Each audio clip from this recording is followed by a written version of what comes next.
Lately, I've been reading so many articles about this device and people being addicted to it.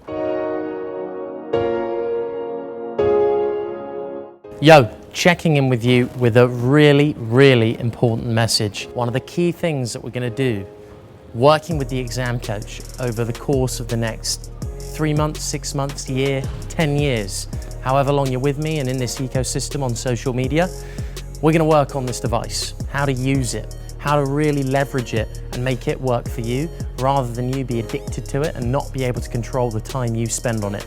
Both the amount and also the quality. Looking at what you're actually looking on. Can you tell me what your friends look at on this device? You can probably tell me the platforms, but the actual content, maybe not.